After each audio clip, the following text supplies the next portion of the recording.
여호와의 권능이 시대를 감동시키시더라. 이에 내가 그 앞에 이르러 그 서로 같은 곳에서 곧 그 발단가에 거주하는 자들에게 나아가 그에서 두려워 떨며 시리를 지냅니다. 시리 후에 여호와의 말씀이 내게 임하시되 인자야, 내가 너를 이스라엘 자식의 백성으로 세웠으니 너는 내 입에 말을 두고 나를 대신하여 그들을 깨우치고 아니요, 내가 악인에게 말하기를 너는 꼭 죽으리라 할 때에 내가 깨우치지 않거든 말로 악인에게 이르러서 그의 악한 길을 떠나 생명을 구원하게 하지 않는다. 그 악인은 그의 죄악 중에서 죽으리라. 내가 그의 피값을 내 손에서 찾을 것이고 내가 악인을 깨우치되 그가 그의 악한 마음과 악한 행위에서 돌이키지 않는다. 그는 그의 죄악 중에서 죽으려니와 너는 내 생명을 보존한다. 또 의인이 그의 공의에서 돌이켜 악을 떠날 때에는 이에 행한 그의 공의는 기억할 바 아니다. 내가 그 앞에 거치는 것을 보면 그가 죽을지 이는 내가 그를 깨우치지 않는다.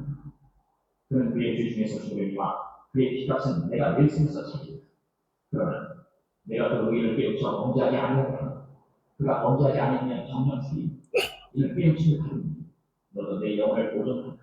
여호와께서 권능으로 공성에게 임하시고 또 내게 이르시되 일어나 불로 나아가 내가 거기서 너와 말하라 하시기로 내가 일어나 불로 나아가 여호와의 영광이 거기에 머물렀는데 내가 전에 그 발단가에서 얻은 영광과 같으니라. 내가 곧 엎드리니 주의 영이 내게 임하사 나를 일으켜 내 발로 세우시고 내게 말씀하여 이르시되 너는 가서 내 집에 들어가 문을 닫아. 너 인자야, 보아라. 우리가 내 위에 줄을 놓아 너를 보내고 내가 그 가운데서 나오지 못할 것이다. 내가 내 혀를 내 입천장에 붙게 하여 내가 말 못하는 자가 되어 그들을 흩는 자가 되지 못하게 하니 그들은 괴역한 족속입니다. 그러나 내가 너와 말할 때에 내 입을 열니 너는 그들에게 이르기를 주 여호와의 말씀이 이루어지다. 들을 자는 들을 것이요 듣기 싫은 자는 듣지 아니하리. 그들은 반역하는 족속입니다. 네, 여기까지 에스겔 3장까지 보았습니다. 같이 제가 기도하고 수요 사경회를 하나님 앞에 올려드리겠습니다. 하나님 아버지 은혜와 사랑을 감사드립니다. 오늘도 저희들 사랑하시고 하나님 우중 속에서도 저희를 지키시고 또 하나님의 귀한 말씀의 자리로 불러 모아주시니 감사드립니다. 오늘도 말씀 앞에 겸손하게 우리의 마음의 문을 열고 주님을 맞이하며 주님의 말씀을 듣고자 하오니 주님 우리와 함께하여 주시고 말씀하여 주시고 깨닫는 은혜가 있게 하여 주옵소서. 그래서 이 말씀 가지고 우리의 삶 속에서 이 말씀 실천하고 하나님 나라를 확장시켜 나아가며 날마다 성령 충만한 삶을 살아가는 우리 모두가 되어질 수 있도록 인도하여 주옵소서. 감사와 찬양을 올려드리오며 예수 그리스도의 이름으로 기도드립니다. 아멘. 우리 찬송가 200장 우리 가사를 생각하시면서 함께 찬양하도록 하겠습니다. 찬송가 200장입니다. 달고 묘한 그 말씀 생명의 말씀은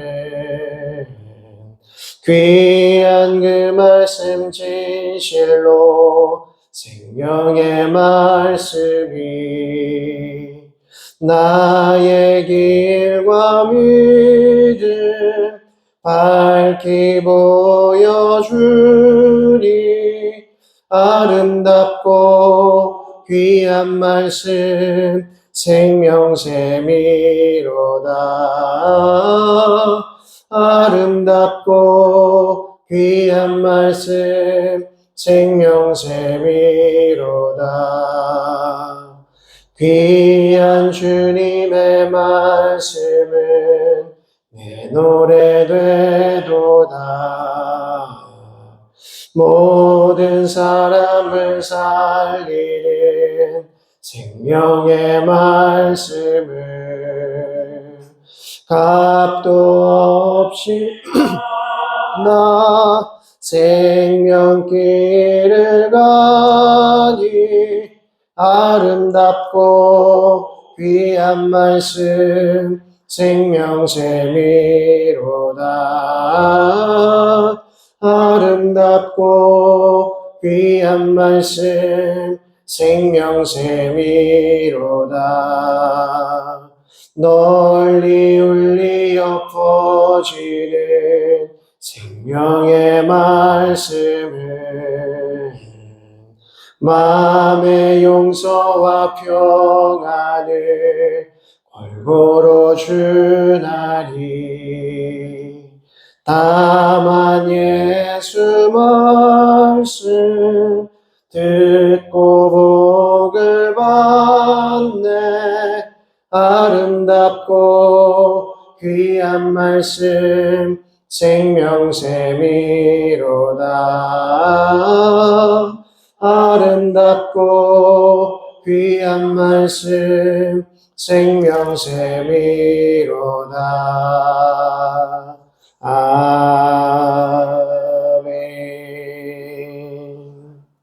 우리 하나님의 말씀 에스겔 1장 4절에서 14절까지의 말씀을 보겠습니다. 에스겔 1장 4절에서 14절까지의 말씀 우리 한 절씩 교독하여 읽겠습니다. 내가 보니 북쪽에서부터 폭풍과 큰 구름이 오는데 그 속에서 불이 번쩍번쩍하여 빛이 그 사방에 비치며 그 불 가운데 단쇠 같은 것이 나타나 보이고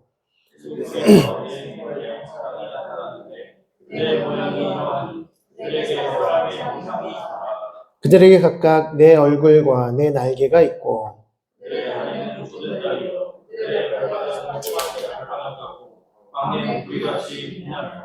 그 사방 날개 밑에는 각각 사람의 손이 있더라. 그 네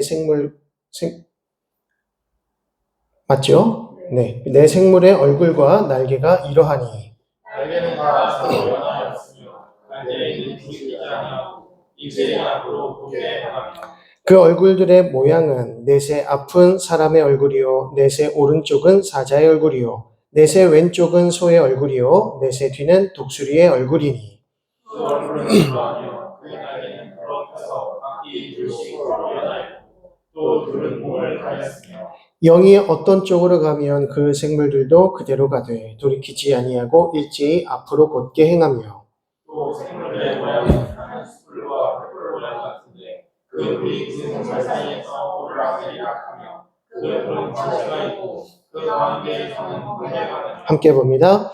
그 생물들은 번개 모양같이 왕래하더라. 아멘. 예, 우리 지난 시간까지 우리 예레미야서 다 이렇게 완결했는데요. 10주간의 시간을 통해서 예레미야와 예레미야 애가를 좀 살펴보았습니다. 지난주에 우리가 예레미야 애가 1장에서 5장까지의 내용을 쭉 보았는데요. 우리가 예레미야 애가를 볼 때에는 히브리서의 그 히브리 언어죠. 알파벳 A부터 Z까지 알파벳 순으로 총 22개의 알파벳으로 되어 있는데 딱 보면 1장, 2장, 4장, 5장은 각각 다 22절씩 구성이 되어 있습니다. 그래서 알파벳 단어대로 어순을 따라서 쭉 그렇게 고백을 한 것이고요.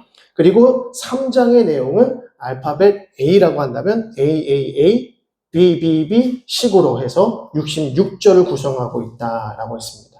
그래서 첫 번째 1장의 내용은 이제 시온의 몰락한 시온을 바라보면서 더 이상 위로자가 없는 예루살렘의 모습, 시온의 모습을 묘사했습니다. 그래서 지나가는 사람들도 예루살렘 사람들과 유다 백성들을 다 조롱하지 않습니까? 그리고 약탈을 합니다. 그래서 과거의 영광만을 바라보면서 현실의 비참함을 비교하는 모습이 나타났고요.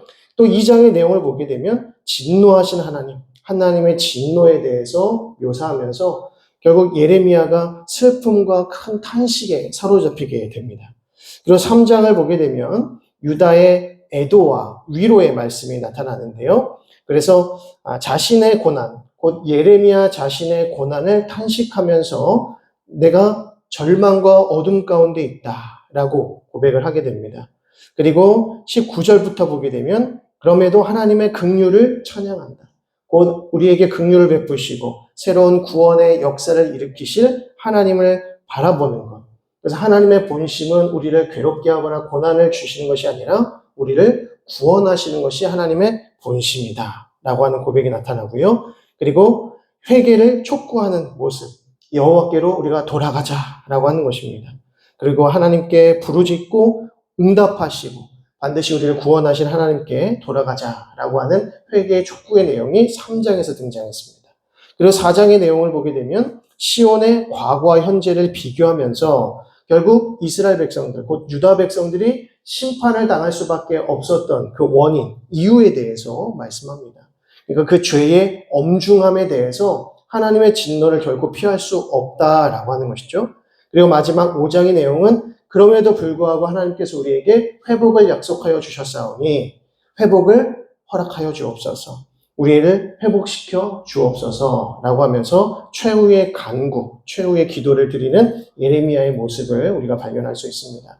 그래서 예레미야 애가는 말 그대로 슬픔 속에서 지어 부른, 그래서 예루살렘의 그 몰락한 모습, 완전히 황폐해진 예루살렘과 유다 백성들의 모습을 바라보면서 큰 슬픔에 잠긴 예레미야의 그 탄식과 슬픔을 묘사하지만 그 가운데에서도 하나님의 위로와 또 하나님의 구원하심을 소망하면서 하나님 우리에게 구원을 허락하여 주옵소서라고 기도하는 예레미야의 모습을 볼 수 있었습니다.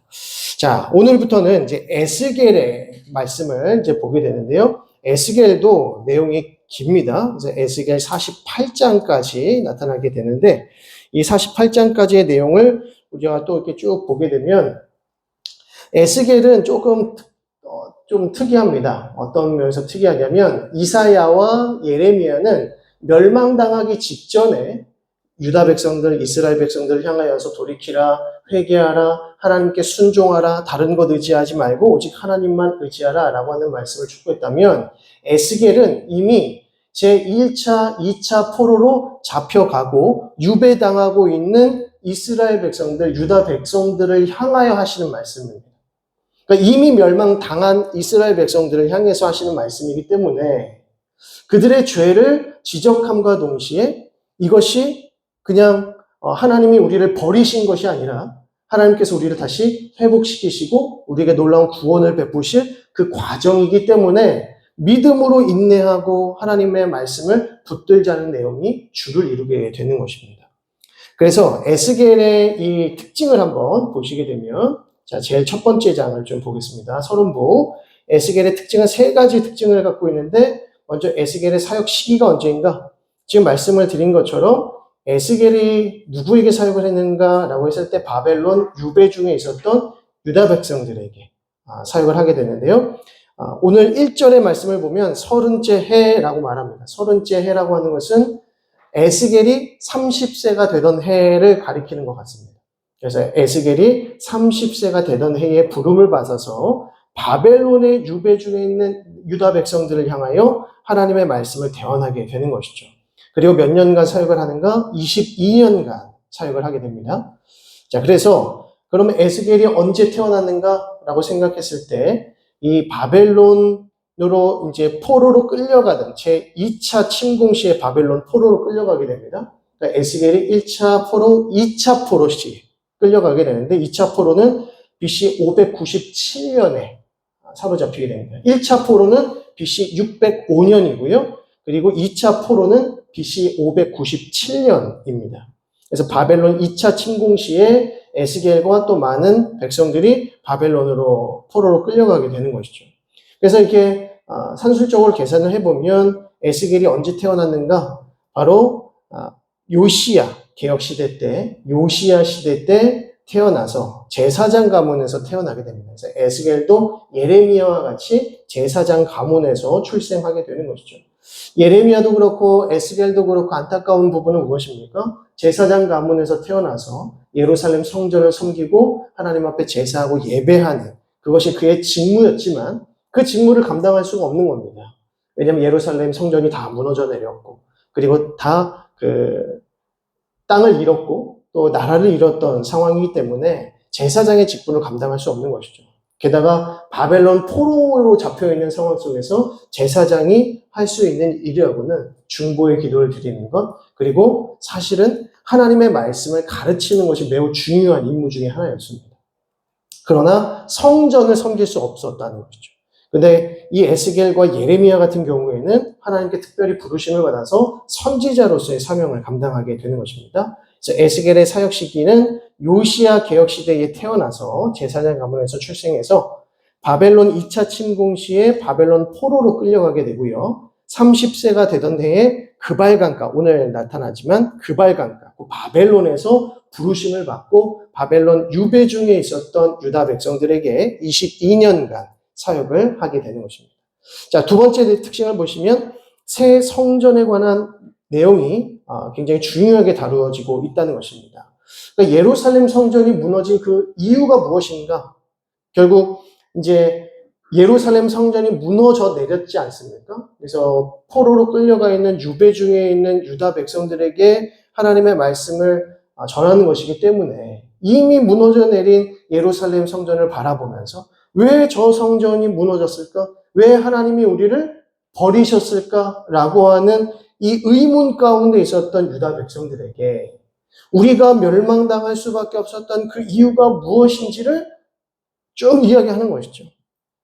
그래서 그 부분들에 있어서 에스겔은 굉장히 중요한 부분들을 많이 강조하는, 특별히 마음이 고든 마음, 마음이 완악함, 굳은 마음, 이런 표현들 많이 쓰고요. 그리고 이제 나중에 보시겠지만 하나님께서 우리에게 성령을 부어주셔서 우리의 마음을 어떻게 하십니까? 부드러운 마음을 갖게 하신다는 것입니다.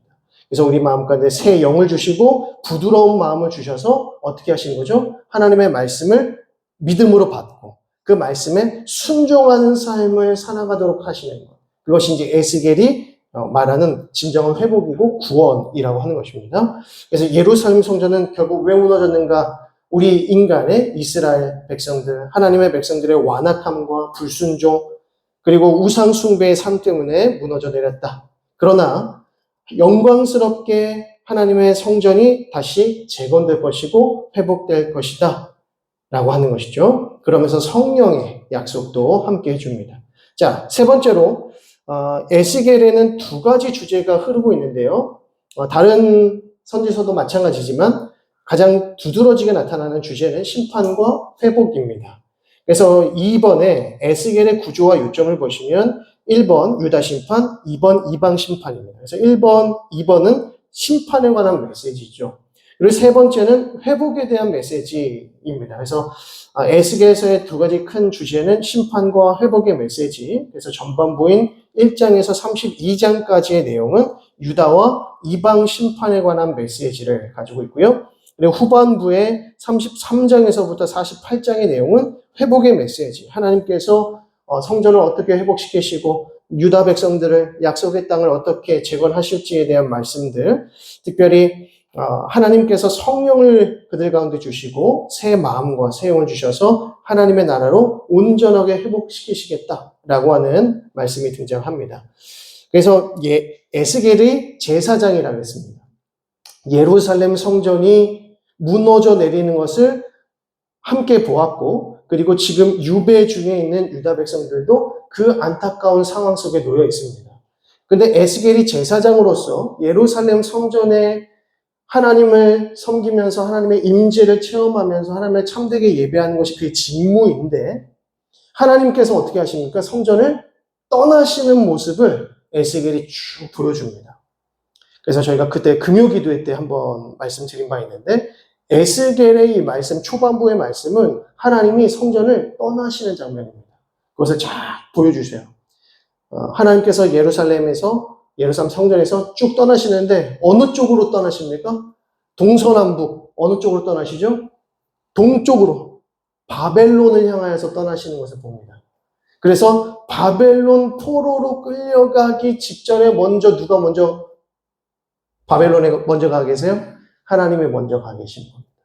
하나님이 먼저 그곳에 계시고 그리고 포로로 이스라엘 백성들이 끌려옵니다. 그런데 오늘 이제 이 에스겔서에서 말씀을 보시겠지만 하나님께서 에스겔을 어디서 부르시는가? 그발 강가, 바벨론 강가에서 에스겔을 소명하시고 그를 통해서 유배로 잡혀있는 이스라엘 백성들에게 대언하게 하신다는 거죠. 이게 무슨 말입니까? 하나님께서 지금 어디에 계신다? 바벨론 땅에 계신다는 겁니다. 그러니까 하나님이 계시는 곳은 어떤 성전이라고 하는 건물 자체가 아니라 하나님께서 하나님의 백성들과 하나님의 나라를 재건하시는 바로 그곳에 계신다는 것을 알 수 있습니다. 그래서 우리 하나님은 성전 안에만 계시는 하나님이 아니라 하나님이 계시는 곳에서 하나님의 나라를 세우시는 분이십니다. 그래서 우리가 그것을 중요하게 생각해야 됩니다. 그래서 여호와 삼마라고 하는 단어 많이 들어보셨을 텐데 여호와 삼마라는 단어가 무엇입니까? 뜻이 하나님이 거기에 계시다라는 뜻입니다. 하나님이 거기에 계시다. 그럼 하나님이 거기에 계시는데 하나님은 어디에 계시는 겁니까?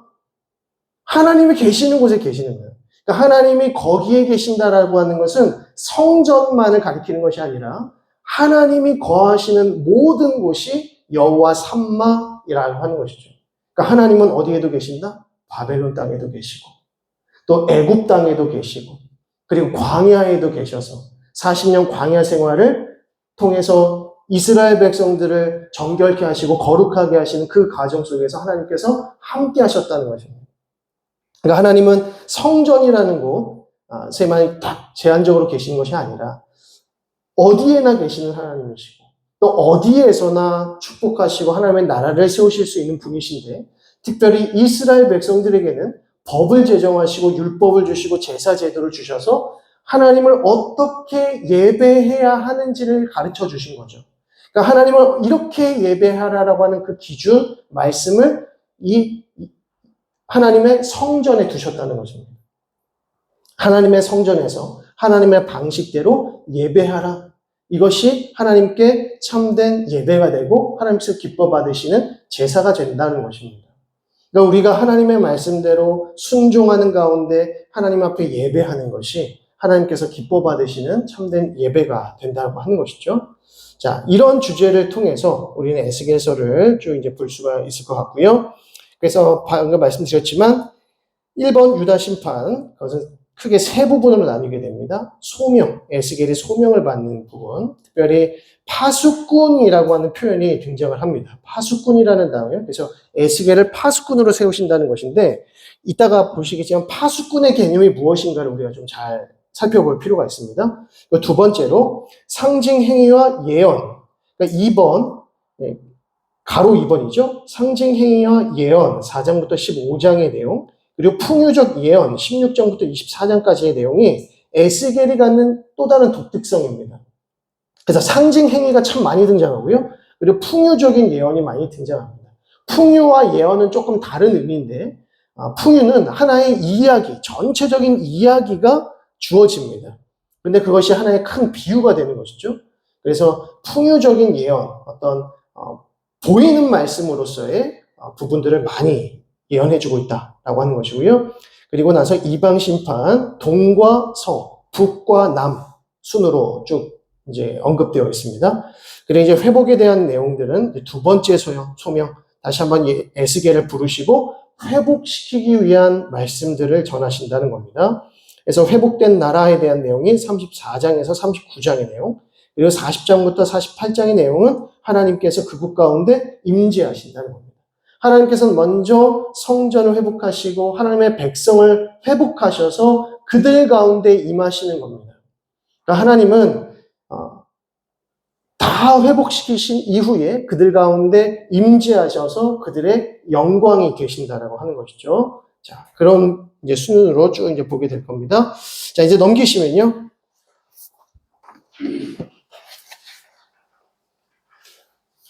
자, 넘기셔서 오늘은 1장에서부터 에스겔 1장부터 3장까지의 내용만 좀 보도록 하겠습니다.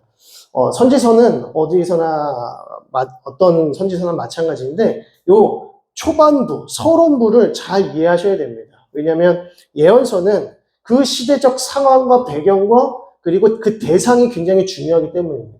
누구에게 전했는가, 또 어떤 왕이 다스렸던 때였는가, 그 영적인 시기가 어떠했는가, 이스라엘 백성들의 영적 상태는 또 어떠했는가, 이러한 수준에 따라서 하나님께서 그들에게 주시는 메시지의 특징이 달라지기 때문에 우리가 이 예언서를 연구하고 공부할 때에는 이 서론부의 내용을 좀 잘 공부하실 필요가 있다는 것입니다. 그래서 먼저 배경을 잘 이해하셔야 되는데, 자, 가장 첫 번째로 1장부터 3장의 내용은 에스겔의 소명장입니다.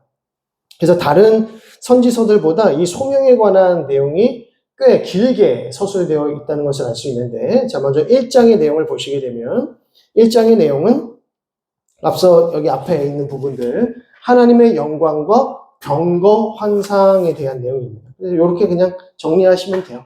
이렇게 큰 제목 다루셔서 정리하시면 될 것 같은데, 하나님의 영광과 병거의 환상이 나타납니다. 자, 1장 1절을 보시겠습니다. 30째 해 넷째 달 초닷새가 내가 그발 강가 사로잡힌 자 중에 있을 때에 하늘이 열리며 하나님의 모습이 내게 보였다라고 하죠. 30째 해 넷째 딸이니까 30세 넷째 딸이 됐던 때에 하나님의 부르심이 그 가운데 임하였다는 것입니다. 그가 어디에 있을 때? 그발 강가에 있을 때라고 하죠. 그러니까 바벨론입니다. 하나님께서 바벨론 가운데에서 임하셔서 바벨론에 사로잡혀 있는 이스라엘 백성들, 유다 백성들에게 하나님의 말씀을 주신다는 것입니다. 여기서 2절의 말씀에 여호야긴 왕이 사로잡힌 지 5년 그달 촛다세라 이렇게 말하는데요. 여호야긴 왕은 여호야김 왕의 아들입니다. 그러니까 요시야 왕의 손자인데요. 여호야긴이 바벨론에 사로잡혔던 때가 언제냐면 에스겔이 포로로 잡혀간 2차 포로 시기입니다. 그래서 BC 597년에 이때 여호야긴 왕도 함께 붙잡혀 가는 것이죠. 그러니까 여호야긴이 사로잡혀가고 2차 포로 백성들이 잡혀가고 이때 누구도 끌려가는 겁니까? 에스겔도 이때 끌려가게 된다는 것입니다. 자, 그렇게 돼서 3절은 좀 중요합니다. 갈대아 땅 그발 강가에서 여호와의 말씀이 불시해야 될 제사장 나 에스겔에게 특별히 임하고 여호와의 권능이 내 위에 있으니라 라고 합니다. 하나님께서는 그발 강가에서 갈대아인의 땅에서도 임하셔서 하나님의 백성들에게 말씀하신다는 겁니다. 특별히 누구에게 임하셨다고요? 에스겔에게 임하셨다라고 하는 것이죠. 하나님께서는 아니 계신 곳이 없고 하나님께서는 어느 곳이든지 하나님의 나라로 세우실 수 있다고 하는 것입니다. 자, 그 다음에 이제 4절부터 보시게 되면 4절부터 28절까지의 내용이 이제 병거, 내생물 환상입니다.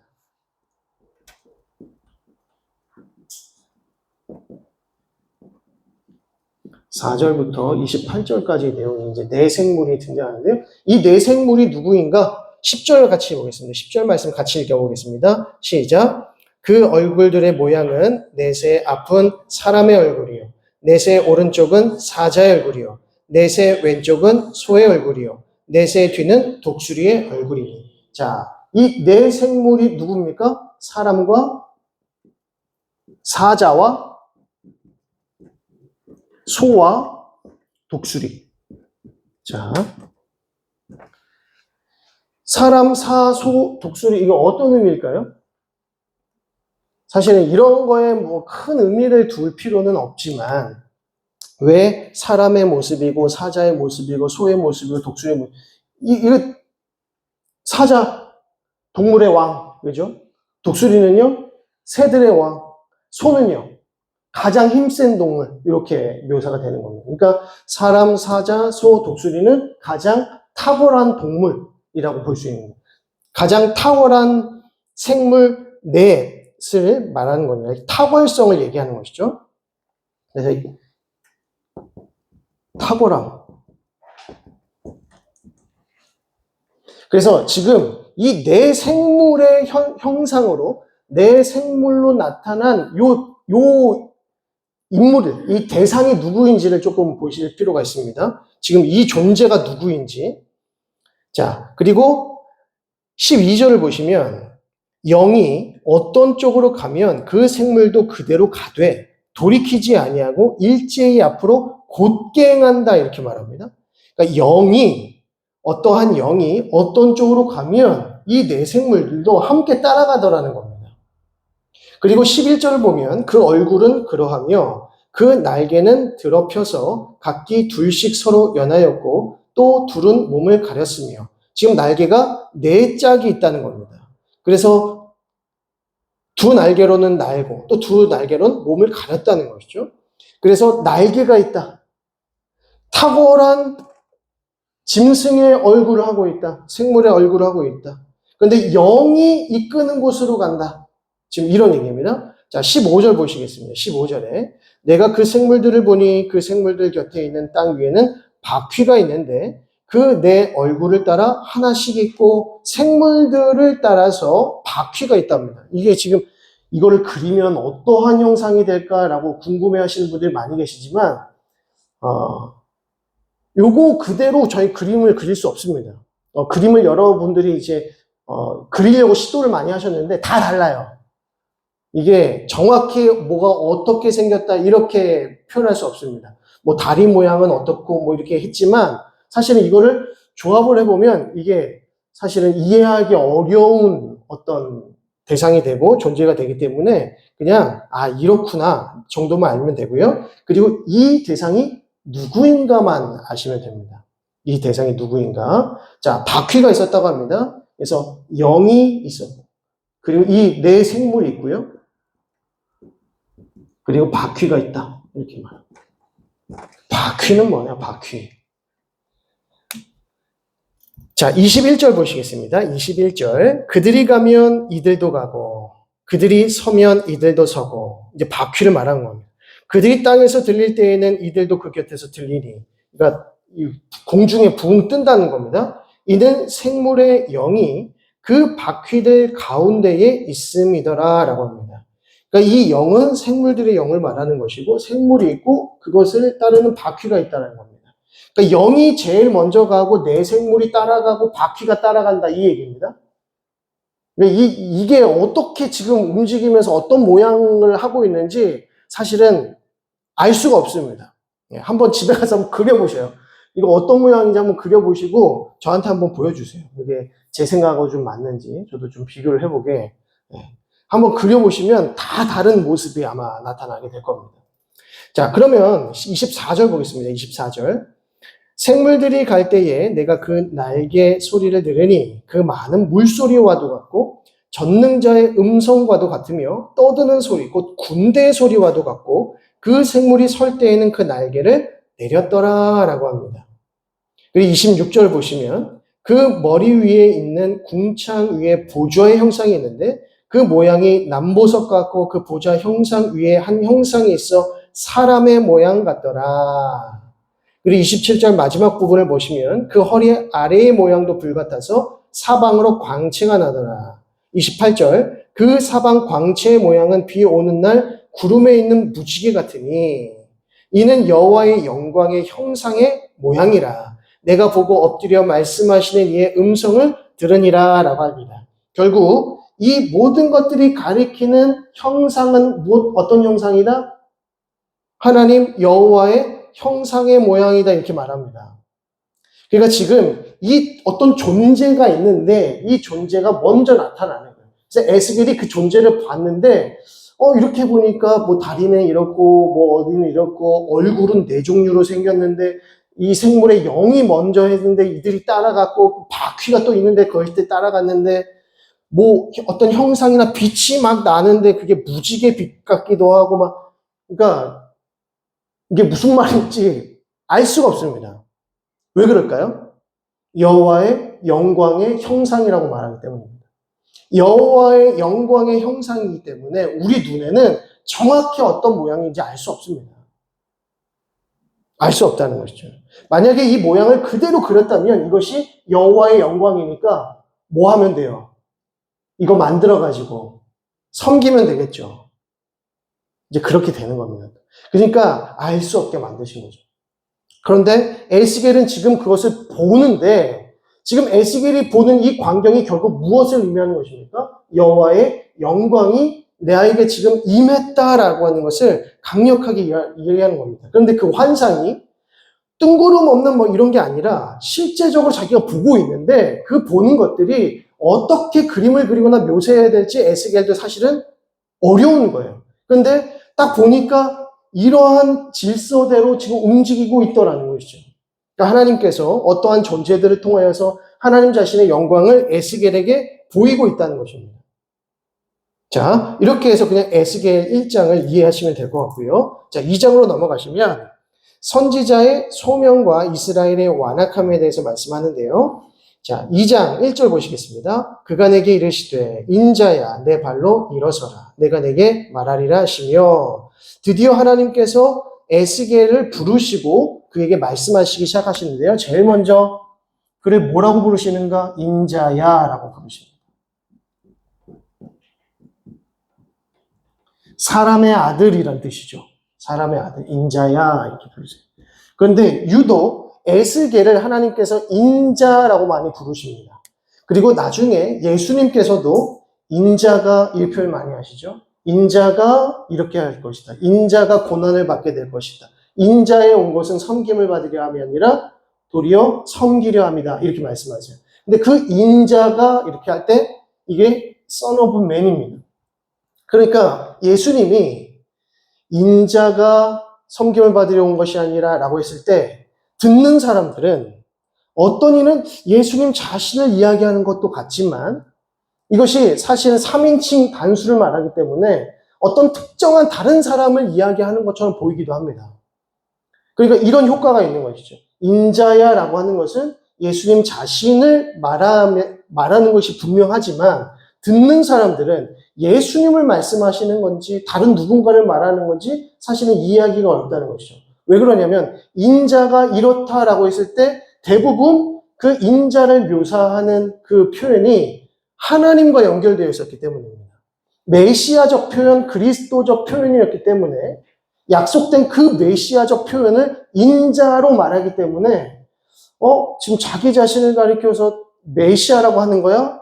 라고 이해할 수 있는 사람들이 많지 않았다는 겁니다. 근데 예수님께서 의도적으로 그렇게 말씀하신 거죠. 왜냐하면 내가 이 땅에 온 것은 이렇게 얘기하면 어떻게 되겠습니까? 바로 고난이 오고 역경이 오고 이렇게 오는 거죠. 근데 듣는 사람들로 하여금 애매모호하게 이해할 수 있도록 대신에 믿는 자들에게는 믿음을 주시겠습니다. 이것은 지금 예수님 자신을 말씀하시는 거구나. 지금 예수님께서 당신 자신을 메시아라고 하시는구나 라고 믿는 자들이 있는가 하면 어떤 자들은 지금 누구를 얘기하는가? 지금 인자라고 하는 어떤 메시아를 얘기하는 건가? 이렇게 오해하게 만드셨다는 겁니다. 일부러. 그래서 이 인자야라고 하는 표현이 에스겔에게 주로 사용을 하시는데 이렇게 말씀하시는 가장 큰 이유는 무엇이냐면 네가 말 그대로 사람의 아들이다. 너는 사람이다. 이것을 분명하게 말씀하시기 위함입니다. 그리고 특별히 이 인자라는 표현을 통해서 그가 기름 부은 자다라고 하는 것을 좀 드러내시는 거죠. 자, 3절 말씀 보겠습니다. 내게 이르시되 인자야 내가 너를 이스라엘 자손 곧 패역한 백성 나를 배반하는 자에게 보내노라. 그들과 그 조상들이 내게 범죄하여 오늘까지 이르렀나니 라고 합니다. 여기서 또 한 번 인자야 이렇게 부르시죠.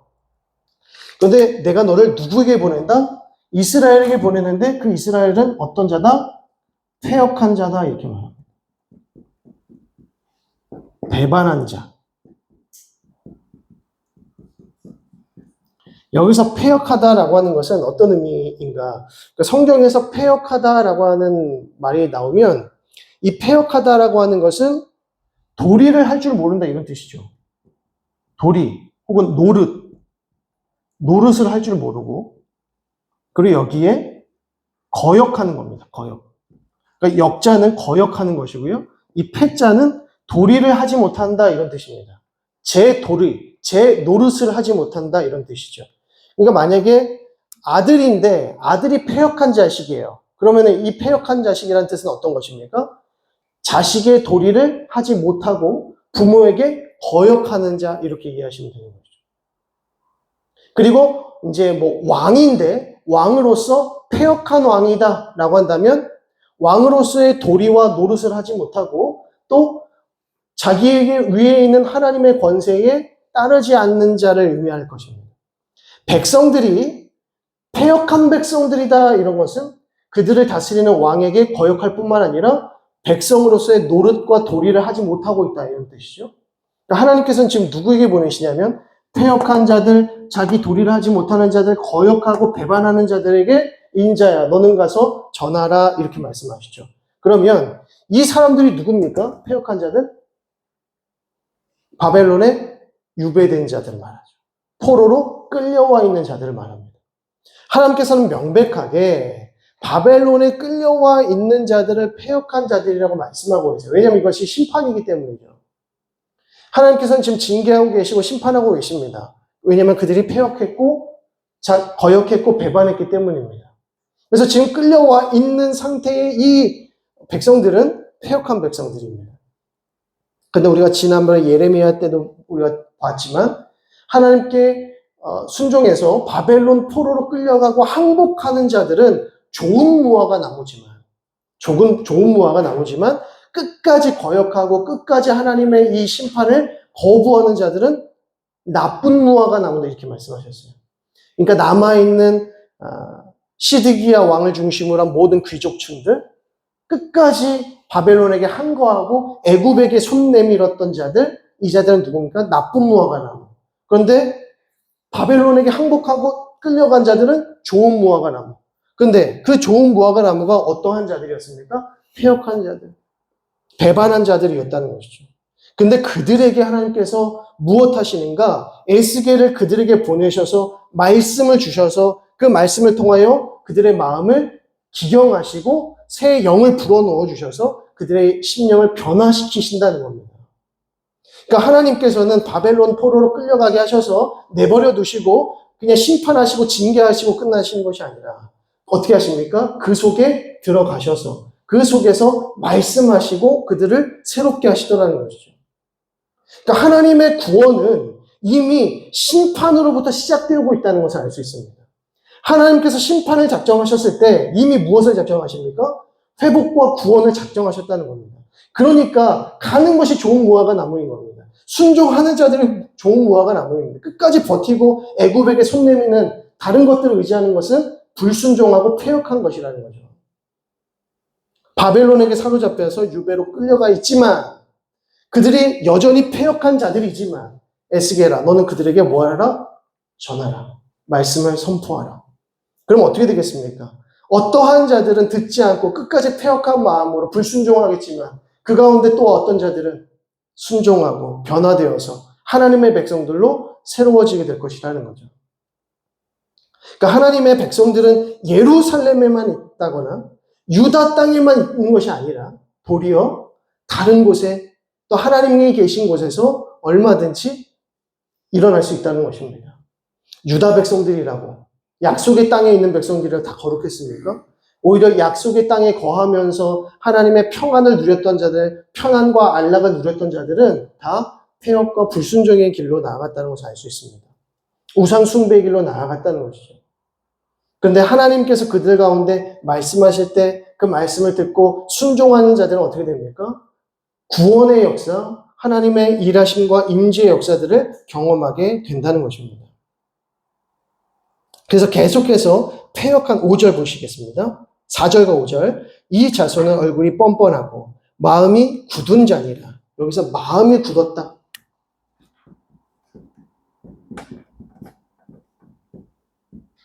이 마음이 굳었다는 것을 다른 말로 완악함이라고 부르기도 합니다. 그래서 예전에는 강팍하다 이렇게 했는데 지금은 강팍하다고 안 하고 완악하다라는 말로 이렇게 바꿔서 부릅니다. 근데 이게 뭐냐면 마음이 굳어 있다는 겁니다. 마음이 굳어 있다. 5절 그들은 패역한 족속이라. 그들이 듣든지 아니 듣든지 그들 가운데에 선지자가 있음을 알지니라.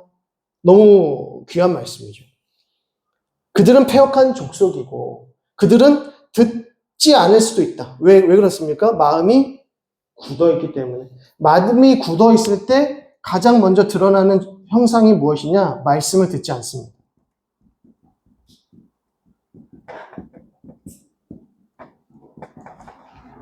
말씀을 듣지 않는 것이 완악함이고 패역함. 마음이 굳어있는 상태. 성령이 그 안에서 일하고 계시지 않는 상태. 그것이 마음이 굳은 상태입니다. 그러니까 마음이 굳어있다. 우리의 심령이 지금 완악하다라고 하는 가장 명백한 증거가 무엇일까요? 하나님의 말씀을 듣지 않는다는 것입니다. 그리고 그 말씀에 순종하려고 하지 않는다는 것입니다. 말씀에 듣지도 않고 순종하지도 않으니까 하나님의 뜻을 분별할 수가 없는 것이죠. 자, 6절. 인자야, 너는 비록 가시와 찔레와 함께 있으며 전갈 가운데 거주할지라도. 지금 에스겔이 누구와 함께 거하고 있습니까? 가시가 있고 찔레와 함께 거하고 전갈 가운데 있답니다. 누구를 가리키는 것일까요? 유다 백성들, 패역한 자들, 배반한 자들, 마음이 굳고 완악한 자들과 지금 네가 함께 있지만 네가 나의 말을 전할 때에 이 백성들은 우리 가운데 누가 있다? 선지자가 있다. 우리 가운데 선지자가 있다는 것은 어떤 의미입니까? 하나님이 계신다는 뜻이죠. 하나님의 말씀이 거하시니 우리 가운데 하나님이 계신다라고 하는 의미가 되는 것입니다. 그래서 하나님께서는 하나님의 주권을 드러내실 때 가장 명백하게 하시는 것은 말씀을 주신다. 하나님의 말씀이 선포되는 곳에는 하나님의 주권이 드러나는 것입니다. 자, 7절. 그들은 심히 패역한 자라. 계속 반복되지 않습니까? 계속 이 말씀 하시는 거예요. 왜 그러냐? 왜 끌려왔느냐? 이 얘기를 계속 하고 있는 거예요. 이스라엘 백성들이 왜 지금 포로로 끌려와 있느냐? 왜 심판당했느냐? 왜 예루살렘 성전이 무너졌느냐? 패역한 백성이다. 패역한 백성이다. 8절. 너 인자야. 내가 내게 이르는 말을 듣고 그 패역한 족속같이 패역하지 말고, 똑같이 나오죠? 내 이르는 말을 뭐 해라? 들으라. 듣고 패역한 자들과 같이 패역하지 말라. 들어야 너의 마음이 부드러워진다는 거예요. 그 말씀을 듣고 그 말씀에 순종하고자 하여야 마음이, 굳은 마음이 부드러워지고 제거되어진다는 겁니다. 그리고 내 입을 벌리고 내가 내게 주는 것을 먹으라. 9절. 내가 보니 보라 한 손이 나를 향하여 펴지고, 보라 그 안에 뭐가 있습니까? 두루마리가 있네.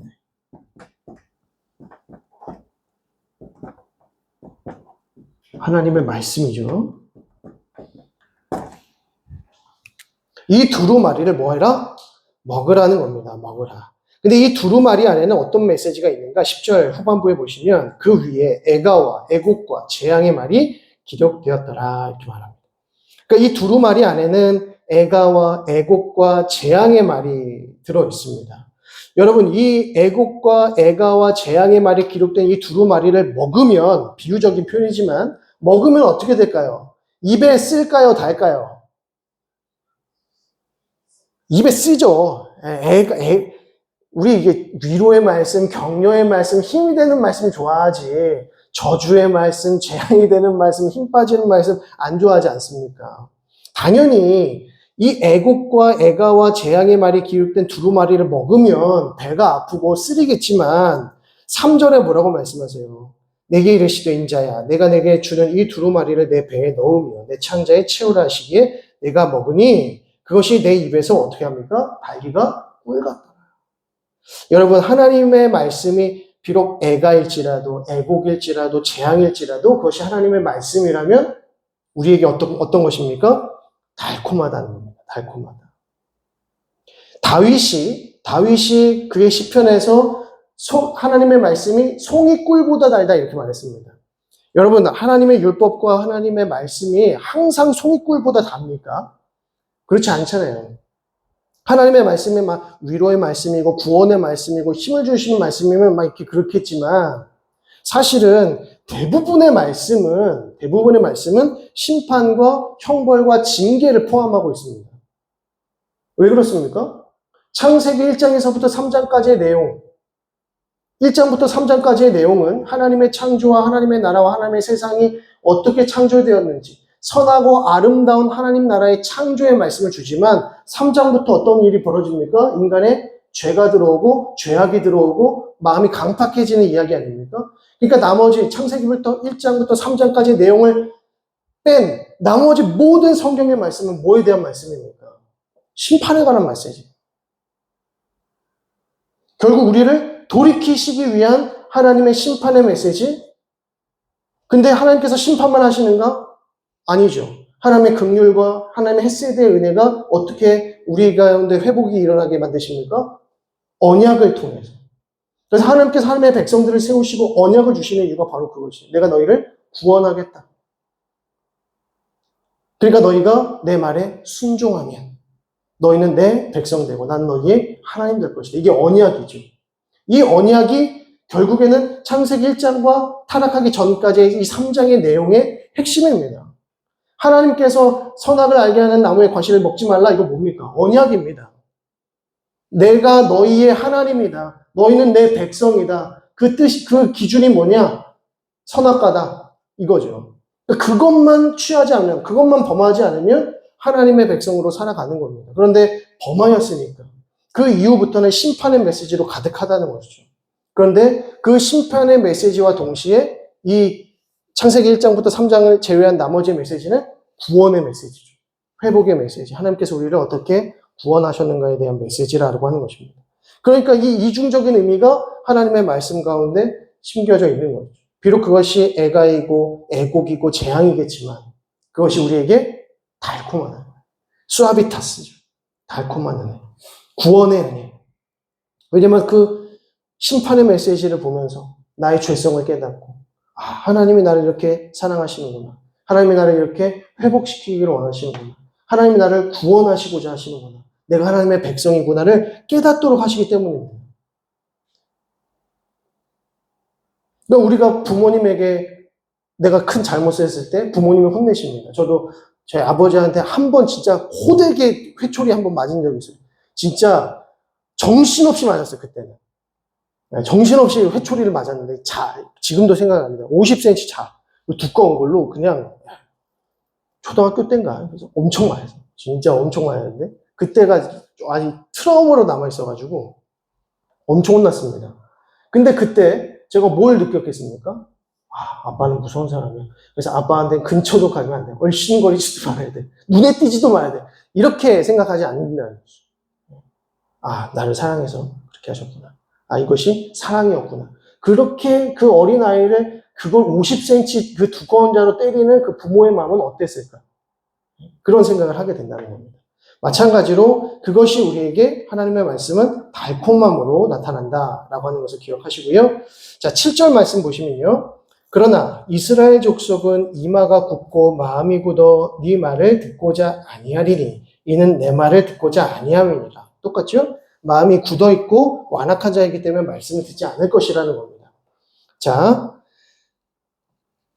11절에 사로잡힌 내 민족에게로 가서 그들이 듣든지 아니 듣든지 그들에게 고하여 이르기를 주 여호와의 말씀이 이러하시다 하라 라고 합니다. 하나님의 말씀이 이러하시다 하라. 11절 말씀은 좀 중요한 거라서 별표 치시고요. 사로잡힌 내 민족에게로 가서 이렇게 정확하게 말합니다. 그러니까 에스겔의 사역지는 어디냐? 사로잡힌 유배자들, 포로된 자들에게 가는 겁니다. 그래서 그들이 듣든지 아니 듣든지 너는 뭐하라? 전파하라, 말씀하라 라는 것입니다. 왜 듣든지 아니 듣든지? 들어야 말을 하죠. 아무도 안 듣는데 왜 말을 합니까? 그럼에도 그들에게 말을 해야 됩니다. 왜 그렇습니까? 하나님이 지금 우리와 함께 계시다는 사실을 드러내시기 위함이라는 것이죠. 그래서 12절 보시면 때에 주의 영이 나를 들어 올리시는데 내가 내 뒤에서 크게 울리는 소리를 들으니 찬송할지어다 여호와의 영광이 그의 처소로부터 나오는도다 하니 이는 생물들의 날개가 서로 부딪히는 소리와 생물 곁에 바퀴 소리라 크게 울리는 소리더라. 자, 앞에 이거 지금 13절의 말씀은 1장의 말씀입니다. 1장의 그 놀라운 그 많은 물소리와 같은 소리들, 우레소리 같은 마치 전쟁의 큰 군사들의 소리 같은 이 소리들이 들렸는데 그것이 무엇입니까? 여호와 하나님께서 움직이시는 소리다라는 겁니다. 그런데 지금 하나님께서 어떻게 움직이시는가? 여호와의 영광이 어디로부터 나옵니까? 그의 처소로부터 나오신다 했습니다. 하나님의 처소가 어딜까요? 하나님의 처소 어디입니까? 예루살렘 성전이죠. 예루살렘 성전이 하나님의 처소입니다. 하나님의 영광이 어디로부터 왔습니까? 이미 무너진 예루살렘 성전으로부터 지금 어디에 계시다? 바벨론 가운데 계시다. 사로잡힌 민족 가운데 계시다. 이런 뜻입니다. 자, 15절 말씀. 이에 내가 델 아빕에 이르러 그 사로잡힌 백성 곧 그발 강가에 거주하는 자들에게 나아가 그 중에서 두려워 떨며 7일을 지내니라 라고 합니다. 에스겔이 포로로 잡혀있는 백성들에게 향해 나아가는 것이 굉장히 두려운 일이었다는 것을 알 수 있습니다. 그래서 하나님께서 에스겔에게 뭐라고 말씀하십니까? 그 얼굴을 두려워하지 마라. 2장 6절 같은 말씀 보시면 그들을 두려워하지 말라. 그들이 찔레와 가시와 정갈 같은 자들일지라도 두려워하지 말라. 그들이 패역한 족속이라도 두려워하지 말라. 근데 이게 매우 두려운 일이었다는 것을 알 수 있습니다. 그러니까 에스겔이 가서 포로된 자들에게 하나님의 말씀과 심판의 말씀, 구원의 말씀을 선포하면 백성들이 어떤 반응을 보일까요? 에스겔이 느끼기에 막 회개하고 변화되어지고 거룩해지고 막 이렇게 있습니까? 에스겔을 죽이려고 한다는 것입니다. 마치 예레미야를 죽이려고 했었던 것처럼 지금 이 백성들도 포로로 끌려왔지만 여전히 완악하고 패역한 상태이기 때문에 에스겔의 말에 들으려고 하지 않고 에스겔을 죽이려고 한다는 것입니다. 그럼에도 뭐하라? 선포하라, 말씀하라. 그게 16절부터 나옵니다. 7일 후에 여호와의 말씀이 내게 임하여 이르시되 인자야 내가 너를 이스라엘 족속의 파수꾼으로 세웠으니 너는 내 입의 말을 듣고 나를 대신하여 그들을 깨우치라. 여기서 파수꾼, 이스라엘의 파수꾼.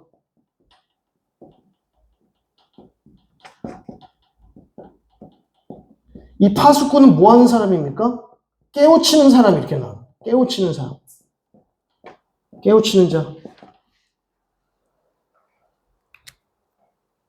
자, 깨우치는 자인데, 자, 18절 보겠습니다. 가령 내가 악인에게 말하기를 너는 꼭 죽으리라 할 때에 네가 깨우치지 아니하거나 말로 악인에게 일러서 그의 악한 길을 떠나 생명을 구원하게 하지 아니하면 그 악인은 그의 죄의 악 중에서 죽으려니와 내가 그의 핏값을 내 손에서 찾을 것이고. 무슨 말입니까? 네가 깨우치지 않으면 그 악인이 죽었을 때 그 악인의 죄값을 누구에게서 구하겠다? 내가 에스겔 너한테서 구하겠다. 무슨 말씀이죠? 19절 네가 악인을 깨우치되 그가 그의 악한 마음과 악한 행위에서 돌이키지 아니하면 그는 그의 죄악 중에서 죽으려니와 너는 내 생명을 보존하리라. 네가 그 악인을 깨우쳤으면 그 악인이 자기 죄 때문에 죽을지라도 그 죄값은 내가 너한테서 구하지 않는다. 너는 생명을 얻을 것이다. 이 말씀이죠. 그러니까 여기서 굉장히 중요한 내용이 등장하는데 이 파수꾼이라고 하는 것은 뭐 하는 자냐? 깨우치는 게 의무이고요. 이 의무를 다하지 않았을 때는 뭐가 따른다? 책임이 따르는 자다. 이렇게 알 수 있는 겁니다. 깨우치는 것이 그의 사명이고 의무인데 이것을 하지 않았을 때에는 그 책임을 너에게 묻겠다. 저들에게 묻지 않고 내가 너에게 묻겠다. 이 말씀이죠. 20절 또 의인이 그의 공의에서 돌이켜 악을 행할 때에는 이미 행한 그의 공의는 기억할 바 아니라 내가 그 앞에 거치는 것을 두면 그가 죽을지니 이는 내가 그를 깨우치지 않았음이니라. 그는 그의 죄 중에서 죽으려니와 그의 핏값은 내가 내 손에서 찾으리라. 그러니까 깨우치는 게 너무 중요한 거예요. 그래서 22절부터 보시게 되면 에스겔이 말을 못하게 됩니다. 23절 보겠습니다. 내가 일어나 들로 나아가니 여호와의 영광이 거기에 머물렀는데 내가 전에 그발 강가에서 보던 영광과 같은지라 내가 곧 엎드리니. 26절 내가 내 혀를 내 입천장에 붙게 하여 내가 말 못하는 자가 되어 그들을 꾸짖는 자가 되지 못하게 하리니 그들은 패역한 족속임이라. 그러나 내가 너와 말할 때에 내 입을 열리니 너는 그들에게 이르기를 주 여호와의 말씀이 이러하시다 하라. 들을 자는 들을 것이요 듣기 싫은 자는 듣지 아니하리니 그들은 반역하는 족속임이라. 26절 보시면 혀를 입천장에 붙게 하셔서 말을 못하게 하시겠답니다. 자, 입천장 한번 혀를 붙여보시겠습니까? 그리고 말씀을 해보시면 말을 못합니다. 이렇게 되는 거예요. 네. 말을 못하게 하겠다. 무슨 말입니까? 너는 오직 하나님의 말씀만을 말하라 이 말씀이에요. 다른 말 하지 말고 내가 너에게 주는 그 말만을 할지어다 이렇게 말씀하시는 거예요. 그러니까 에스겔로 하여금 말 못하는 자가 되게 하신다는 것은 계속 그렇게 하시는 것이 아니라 하나님께서 그에게 말씀하시고 그 말씀을 대언할 때에는 그의 입이 풀리는 겁니다. 근데 그 외에는 다른 말을 하지 못하는 벙어리처럼 만드시는 것이죠. 그러니까 오직 하나님께서 주시는 말씀만을 드러내는 일을 하는 것이 바로 에스겔의 파수꾼의 의무다 이렇게 말씀하는 겁니다. 그러니까 파수꾼은 원래 그 보초병입니다. 보초병으로서 그 성벽 꼭대기, 성벽 잘 보이는 데에서 이제 적들이 오는지 안 오는지를 계속해서 보는 보초병인 것이죠. 그래서 절대 졸아서는 안 되고요. 만약에 적들이 쳐들어오는 것 같은 어떤 낌새가 보이면 어떻게 됩니까? 바로 나팔을 불어서 사람들에게 알려줘야 됩니다. 모든 그 성읍 사람들에게 지금 적이 쳐들어오고 있다는 사실을 바로 깨우쳐줘야 된다는 것이죠. 이것이 지금 에스겔에게 주어진 사명이고 의무이라는 것입니다. 그래서 너의 그 깨우치는 소리를 듣고도 반응하지 않고 완악한 자들은 내가 그의 피값을 너에게 구하지 않는다. 그러나 네가 깨우치지 않아서, 네가 나팔 불지 않아서, 네가 선포하지 않아서 죽게 된 영혼에 대한 그 피값을 내가 너에게 묻겠다. 이렇게 말씀하시는 거죠. 그러니까 어떻게 보면 에스겔은 하나님의 부르심을 받고도 그의 그 책임을 감당함에 있어서 매우 두려웠을 것입니다. 왜냐하면 하나님 말을 하면, 이 말을 전하면 누가 때려요? 누가 나를 힘들게 하겠습니까?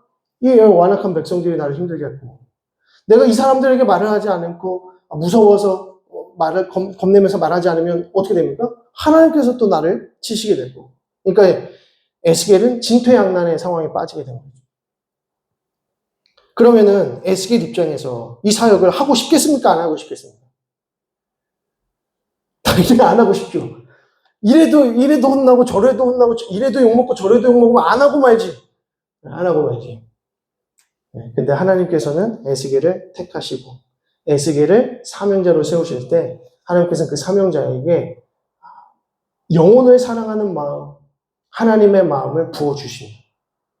그래서 전하지 않고는 견딜 수 없는 무슨 마음을 주시죠? 불붙는 마음을 주신다는 겁니다. 그래서 지금 이 시대를 살아가는 우리 모든 그리스도인에게도 하나님께서 이 귀한 말씀 주시고 복음 주시고 또 때로는 애곡과 애가와 재앙의 메시지이기도 하지만 동시에 구원과 회복과 위로의 말씀을 주셨기 때문에 우리가 잠잠하게 되면 우리가 나중에 하나님께 부름을 받았을 때 큰 책망을 받게 될지도 모릅니다. 그래서 우리가 하나님께서 주신 이 귀한 말씀을 죽어가는 영혼들에게 끝까지 전파하고 듣든지 아니 듣든지 이게 중요합니다. 듣든지 아니 듣든지 그들이 나를 치든지 아니면 하나님께 치임을 받든지 전파하는 겁니다. 전파해서 하나님께서 우리에게 맡겨주신 사명 완수하고 돌아갔을 때 착하고 충성된 종아 네가 잘하였도다 칭찬받게 될 줄로 믿습니다. 기도하겠습니다. 하나님 아버지 은혜와 사랑을 감사드립니다. 오늘도 저희를 사랑하시고 귀한 에스겔의 말씀을 통하여서 하나님의 마음과 또 이 시대를 향한 하나님의 뜻을 깨달을 수 있도록 인도하여 주시니 감사드립니다. 이 시대 가운데에서도 여전히 완악하고 굳은 마음 가운데 하나님의 말씀을 듣지 아니하고 하나님의 그 초청에 응하지 아니하는 수많은 사람들 앞에 하나님 우리를 택하여 주시고 또 파수꾼의 사명을 허락하여 주셨사오니 하나님 우리가 착하고 충성된 종의 마음으로 이 귀한 사명을 잘 감당할 수 있도록 인도하여 주옵소서. 주님 부르실 그날에 칭찬받게 하시고 큰 상급받게 하시고 오직 하나님께 영광 올려드릴 수 있는 복된 인생 되어질 수 있도록 인도하여 주옵소서. 감사와 찬양 올려드리오며 예수 그리스도의 이름으로 기도드립니다. 아멘. 하늘에 계신 우리 아버지여 이름이 거룩히 여김을 받으시오며 나라의 임하옵시며 뜻이 하늘에서 이룬 것 같이 땅에서도 이루어지이다. 오늘날 우리에게 일용할 양식을 주옵시고 우리가 우리를 것 같이 우리 죄를 사하여 주옵시고 우리를 시험에 들게 하지 마옵시고 다만 악에서 구하옵소서. 대개 나라와 권세와 영광이 아버지께 영원히 있사옵나이다. 아멘. 자, 우리 옆에 분들에게 수고하셨습니다. 감사합니다. 인사하시겠습니다.